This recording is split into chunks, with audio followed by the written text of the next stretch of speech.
అందాన్ని ఎరగా వేస్తుంది. వలపు మాటలతో స్కిన్ షో చేస్తుంది. ఆ టైంలో ఎదుటి వ్యక్తి టెంప్ట్ అయ్యాడా అంతే సంగతి. ఆ తర్వాతే అసలు కథ మొదలవుతుంది.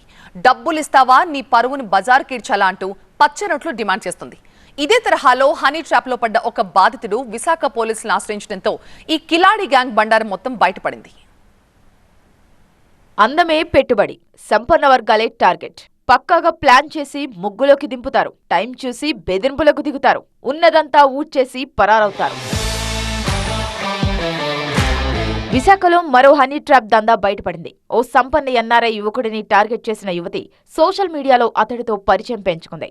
పక్కాగా ప్లాన్ చేసి బాధితుడిని విశాఖ రప్పించింది. తమ ముఠా సభ్యులతో అతడిని బంధించి మత్తు పదార్థాలు అందించింది. ఆపై అతడితో ఏకాంతంగా గడిపిన వీడియోలు షూట్ చేయించింది. పెళ్లి చేసుకోపోతే కేసు పెడతానంటూ నిందితురాలు బెదిరింపులకు దిగడంతో విశాఖ పోలీసులను ఆశ్రయించాడు బాధితుడు. దీంతో రంగంలోకి దిగిన పోలీసులు నిందితురాలు కొరుప్రోలు జాయ్ జమీమాను అదుపులోకి తీసుకున్నారు. పెళ్లి చేసుకుందాం అని చెప్తే ఆ అబ్బాయి యుఎస్ నుండి ఇక్కడికి వచ్చారండి.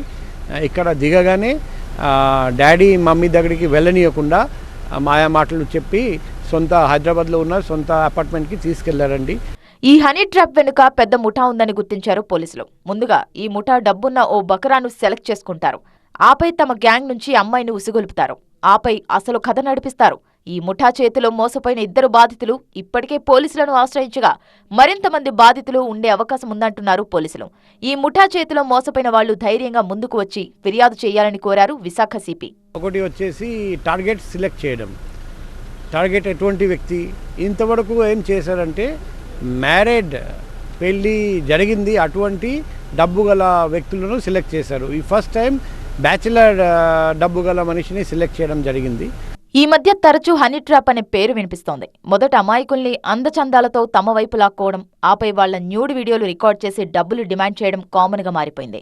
తాము అడిగినంత డబ్బు ఇవ్వకపోతే వీడియోలను సోషల్ మీడియాలో వైరల్ చేస్తామని బెదిరిస్తున్నారు. దీంతో కొందరు వారు అడిగినంత ముట్ట చెబుతుండగా మరికొందరు ఏం చేయాలో తెలియక ఆత్మహత్యలకు పాల్పడుతున్నారు. అందుకే ఇలాంటి వ్యవహారాలకు దూరంగా ఉండాలని హెచ్చరిస్తున్నారు పోలీసులు.